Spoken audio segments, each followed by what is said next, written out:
சபையாரோடு சேர்ந்து, சபை மக்களோடு சேர்ந்து ஒருமித்து கர்த்தரை ஆராதிக்க பழக வேண்டும். இந்த இடத்துல தான் அநேக கிறிஸ்தவ விசுவாசிகள் தவறி விடுகிறார்கள். அவங்க சபையில வந்து சபை மக்களோடு சேர்ந்து ஆராதிக்கிற பழக்கம் அவங்களுக்கு கிடையவே அநேகருக்கு கிடையாது. நேரா நாங்க எங்க வந்துருவோம்? மெசேஜுக்கு வந்துருவோம். எதுக்கு வந்துருவோம்? அவங்களுக்கு எதுதான் முக்கியம்? மெசேஜ் தான் முக்கியம், பிரசங்கம் தான் முக்கியம். அவங்களுக்கு வந்து ஆராதிக்கிறதா முக்கியம் கிடையவே.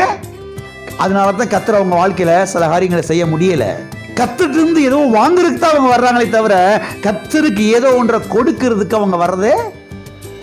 கர்த்தருக்கு ஒரு துதியை கொடுக்கிறது, ஒரு ஆராதனை கொடுக்கிறது, ஒரு மகிமையை கொடுக்கிறது, ஒரு பாராட்டை கொடுக்கிறது, அதுக்கெல்லாம் அவங்க வர்றது கிடையவே.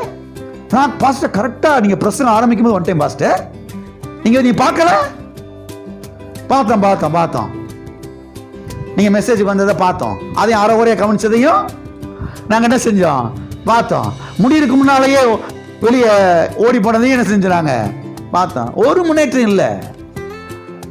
சபை மக்களோடு சேர்ந்து, சபையாரோடு சேர்ந்து ஆராதிக்க கற்றுக்கொள்ள வேண்டும், பழக வேண்டும். அங்கே கர்த்தர் பலத்த கிரியைகளை செய்கிறார். சபைப்பிள்ளைகள் எல்லாரும் பலவிதமான இடங்களிலிருந்து நம்ம வருகிறோம். வந்து பாருங்க, கர்த்தரை ஆராதிக்க வருகிறோம். நாம் ஒருமித்து ஆராதிக்கிறோம், நாம் ஒருமித்து துதிக்கிறோம், நாம் ஒருமித்து ஸ்தோத்தரிக்கிறோம். அப்படி துதிக்கும் பொழுது கர்த்தர் நம்முடைய வாழ்க்கையில ஏதோ ஒன்றை செய்கிறார். நாம் ஒருமித்து ஆராதிக்கும் பொழுது, ஒருமித்து துதிக்கும் பொழுது, ஒருமித்து ஸ்தோத்தரிக்கும் பொழுது நம்முடைய வாழ்க்கையில என்ன நடக்கிறது? ஆகவே சபையாரோடு சேர்ந்து ஒருமித்து கர்த்தரை ஆராதிக்க பழக வேண்டும். ஆமென். பிரசங்கத்துக்கு மாத்திரம் வர்றது, பிரசங்கம் முடியறதுக்குள்ளேயும் வெளியே ஓடுறது, கர்த்தரால சில காரியங்கள் என்ன செய்ய முடியாது, செய்யவே முடியாது அவங்களுக்கு. ஏன்னா அவங்க வந்து கர்த்தரை பாராட்டுறதே கிடையாது, கர்த்தரை ஆராதிக்கிறதே கிடையாது, கர்த்தரை ஸ்தோத்தரிக்கிறதே கிடையாது. அவங்களுக்கு தேவை ஆண்டவரிடத்திலிருந்து ஒரு வார்த்தையை வாங்கணும், அந்த வார்த்தையை தூக்கிட்டு போய் என்ன செய்யணும்?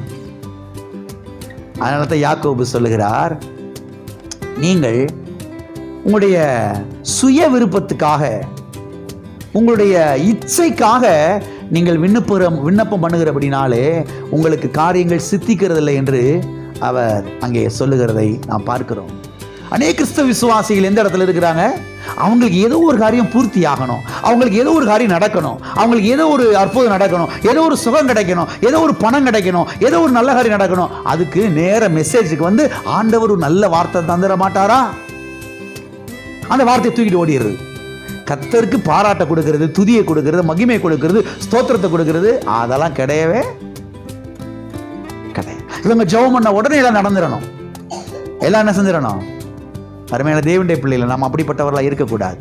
ஒவ்வொரு முறையும் திருச்சபை கூடுகிற வேளையிலே, ஆராதனைக்கு ஜனங்கள் வருகிற வேளையிலே நாமும் எவ்வளவு சீக்கிரமாய் வந்து சேர்ந்து கொண்டு கர்த்தரை ஆராதிக்க வேண்டுமோ ஆராதிக்க வேண்டும். கர்த்தரை ஆராதிப்பது என்பது அவ்வளவு முக்கியம், இம்பார்ட்டன்ட் என்பதை நீங்கள் புரிந்து கொள்ள